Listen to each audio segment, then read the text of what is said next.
Bonjour, alors, continuons notre initiation à l'accordéon diatonique. Alors, on va jouer maintenant quelque chose. Alors, vous commencez avec des petits morceaux que vous connaissez bien, des comptines ou des chansons de Noël. Alors, asseyez-vous bien, trouvez le bouton tonique, donc c'est le premier Ré de votre rangée de Ré. Ouvrez votre soufflet avec le bouton R, positionnez-vous bien, et puis on y va avec Frère Jacques. Et dès le début, on va essayer d'observer d'apprendre des bonnes habitudes.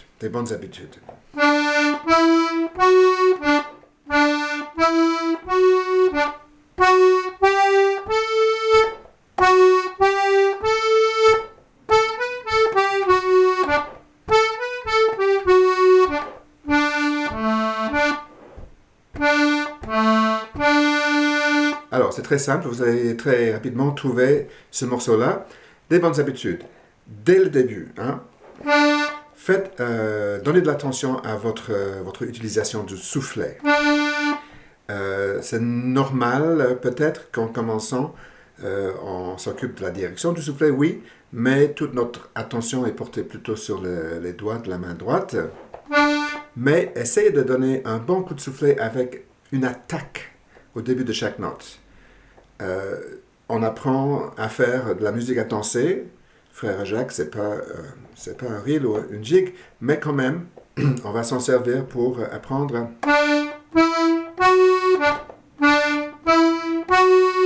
donner une bonne poussée. Donc, le début de la note va sonner un peu plus fort que le reste.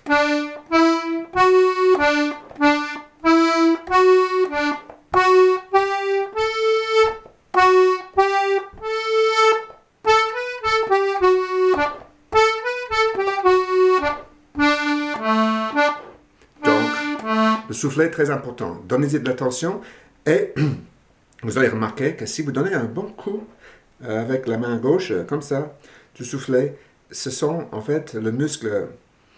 C'est le triceps en fait qui rentre en jeu. Quand vous donnez un bon poussé, vous allez sentir une contraction dans le triceps en arrière de votre bras supérieur. Très intéressant. Ce n'est pas juste la main et l'avant-bras qui actionnent le soufflet quand on veut donner de l'accent. Deuxième chose, question. Quel doigt utiliser, combien de doigts utiliser et que faire avec les doigts entre les notes? Premièrement, moi je dirais que quand on change de direction,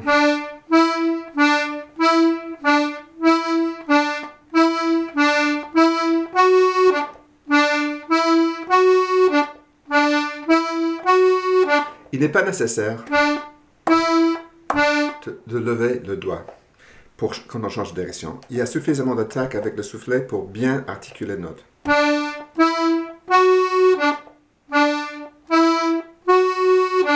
Vous pouvez expérimenter, c'est un morceau très lent, à relâcher le bouton, mais quand vous allez jouer des reels et des jigs rapidement, vous n'allez pas faire ça. Par contre, si vous répétez une note, là, c'est très important de soulever le doigt entre les deux notes si la note est dans la même direction. Donc, c'est la note qui est répétée. Essayez d'articuler avec le soufflet. Ça ne marche pas très bien. Plus tard, vous allez vous en servir du soufflet pour articuler sans lever le doigt. Mais au début, pour apprendre à jouer des pièces simples comme ça, non. Donc voilà, 2 points importants. Autre point très important, quand vous commencez, oubliez le fait que vous avez un 4e doigt. Je ne dis pas qu'on ne se sert jamais du 4e doigt, mais je trouve que c'est très important, c'est un très bon conseil que moi j'ai reçu, d'apprendre à jouer avec 3 doigts. Et plus tard, on peut faire une utilisation restreinte du 4e doigt. Mais pour commencer, apprendre à jouer avec 3 doigts. Vous devez, pour jouer de la musique irlandaise, vous devez changer la main de position souvent. N'essayez pas de trouver une position maison, une position de départ pour votre main et de ne pas en déroger, de ne pas bouger de cette position initiale. C'est pas une bonne habitude. En musique irlandaise, on va couvrir beaucoup de terrain et vous devez apprendre à déplacer vos doigts. Alors, si vous restez avec 3 doigts seulement, non seulement ces doigts-là sont plus forts et ils ont une meilleure connexion au cerveau que le 4e, mais aussi vous êtes obligé d'apprendre comment vous déplacer sur le clavier. Je sais, plusieurs gens vont trouver cette suggestion d'oublier le 4e doigt un peu absurde parce que, voyons, les pianistes utilisent tous leurs doigts, y compris le pouce. Alors, pourquoi se priver d'un doigt? Bon, croyez-moi ou non, c'est votre choix. Mais je vous demande de faire un petit exercice. Allez au piano plus proche de chez vous. Et puis, imaginez sur les touches du piano une série de petits boutons, petits comme ça, hein, dans une ligne droite, sur les touches blanches du piano. Eh bien, essayez de jouer du piano avec votre 4e doigt en ne touchant que ces petits boutons imaginaires sur les touches du piano et vous allez comprendre qu'un piano et un accordéon diatonique, ce n'est pas la même chose. Le pianiste utilise toute la longueur de ses doigts, toute la longueur des touches pour compenser la différence de longueur entre les différents doigts. Ce n'est pas la même chose. Alors, des arguments de pianiste, pas tellement pertinents. Alors voilà, qu'est-ce qu'il y a d'autre? Quel doigt utiliser? Il n'y a pas de règle, il n'y a pas de méthode officielle. Vous devez trouver des doigtés qui vous conviennent. Mais je vous dirais, dans les leçons, mes autres leçons, vous allez voir que je vous indique des doigtés que moi je préconise. Il y a plusieurs façons de se déplacer. Il y a des petites règles de base que vous pouvez intérioriser. Lorsque vous voulez vous déplacer dans une direction ou dans l'autre, sur le clavier, vous pouvez souvent changer de doigt entre... Comme ça. Là où vous changez de direction, alors vous allez changer de doigt pour vous permettre de... Au lieu de faire... Qu'est-ce que je fais maintenant? Il faut que je saute. Non. Donc, vous pouvez changer de doigt entre 2 notes différentes. Mais aussi...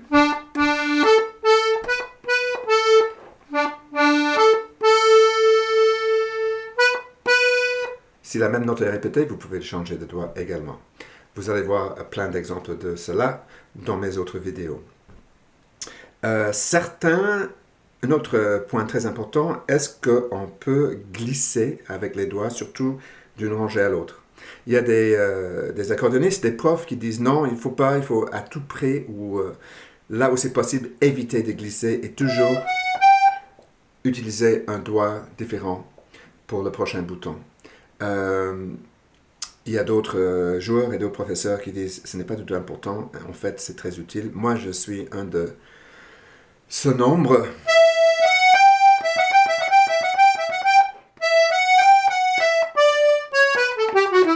Il y a des fois où ça vous sert de glisser parce que ça vous permet de libérer un doigt. Si vous prenez cette phrase-là, si on descend, et là, il faut sauter.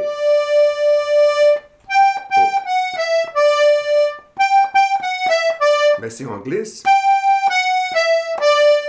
là, on a un doigt de plus de libre. Alors, vous allez voir, moi, je glisse beaucoup, vous pouvez le faire aussi. Bon, alors je pense que ça suffit. Alors, commencez, trouvez des morceaux comme Frère Jacques. Et puis, l'autre point que je n'ai pas couvert, c'est le bouton R.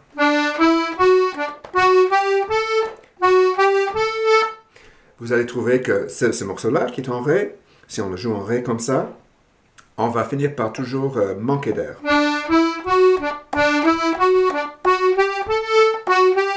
Le soufflet se referme. Le soufflet se referme. il faut respirer à des moments. Pour l'instant, vous allez apprendre à respirer entre les notes.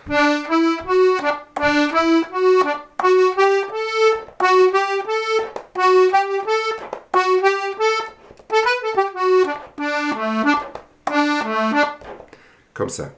Alors, vous prenez des petites respirations souvent, et comme ça, vous gardez le contrôle de votre soufflet. Si votre soufflet part comme ça, et vous manquez d'air, là, vous avez un problème. Ou si ça ferme complètement et vous manquez d'air, vous avez un problème. Donc, ça veut dire que vous vous concentrez trop sur ce qui se passe avec la main droite et vous ne faites pas attention à votre soufflet. Votre soufflet, c'est comme l'archet de votre violon. Il ne faut pas l'utiliser n'importe comment. Il faut l'utiliser consciemment, efficacement. Alors, allez-y, bonne chance et on va continuer avec d'autres leçons d'initiation. Merci.